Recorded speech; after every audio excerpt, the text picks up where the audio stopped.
అందరికీ నమస్కారం. Welcome to ప్రజాక్షేత్రం. Chandrababu గారు 2024 ఎన్నికల్లో గెలిచి ముఖ్యమంత్రి అయ్యాక ఇక మీదట 1990లో ఉన్న చంద్రబాబు గారిని చూస్తారని అన్నారు.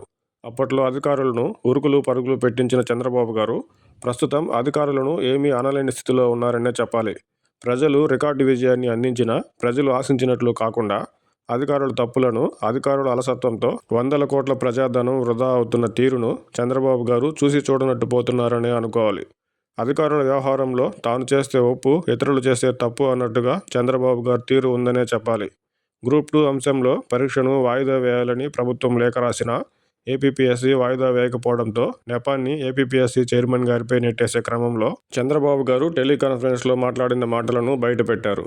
అయితే సుదీర్ఘ అనుభవం ఉన్న చంద్రబాబు గారు ఎమ్మెల్సీ ఎన్నికల కోడ్ దృష్ట్యా ఏపీపీఎస్సీ ఎలక్షన్ కమిషన్ పరిధిలో ఉండడం, నోటిఫికేషన్లో రోస్టర్ ప్రస్తావన లేకపోవడం, హైకోర్టు సైతం పరీక్ష వాయిదాకి నిరాకరించడం ఇలా ఎన్నో అంశాలు కనపడుతున్నా రోస్టర్ వివాదం నేపథ్యంలో పరీక్ష వాయిదా అంశాలపై ఏపీపీఎస్సీ చైర్మన్ గారితో నేరుగా చర్చించి నిర్ణయం తీసుకోవాల్సింది పోయి పరీక్ష వాయిదా వేయాలని లేఖ ద్వారా కోరడం సమంజసం కాదు కదా. చివరికి గ్రూప్ 2 పరీక్ష వాయిదా వేసేది లేదని తేలడంతో ఏపీపీఎస్సీ చైర్మన్ గారిపై నెపం వేసే తీరుగా చంద్రబాబు గారి ఆడియోలను బయటపెట్టడం సమర్థనీయం ఎలా అవుతుంది? జీవీ రెడ్డి గారు ఫైబర్ నెట్లో అధికారుల తీరును, గతంలో అక్రమంగా నియమించిన వారికి ఇప్పటికీ జీతాలు ఇస్తున్న వైనాన్ని, అలసత్వం కారణంగా 317 కోట్ల జీఎస్టీ కట్టాల్సి రావడాన్ని ఏకరువు పెట్టి చైర్మన్గా తాను తీసుకునే నిర్ణయాలను అధికారులు అమలు చేయడం లేదని ఆవేదన వ్యక్తం చేయడం తెలిసిందే.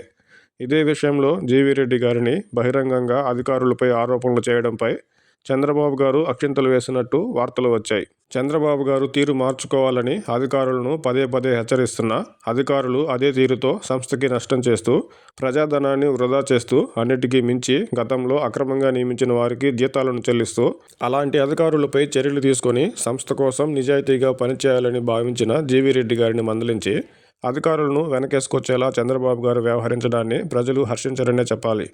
అక్రమంగా జీతాలను, బిల్లులను చెల్లిస్తూ అలసత్వంతో వందల కోట్ల జీఎస్టీకి కారణమైన అధికారులపై చర్యలు తీసుకోకుంటే అధికారుల తీరు ఎలా మారుతుంది? ఇలా అలసత్వం వహిస్తున్న అధికారుల తీరుపై ప్రజలు మాత్రం జీవీ రెడ్డి గారి చర్యలను మెచ్చుకుంటారు.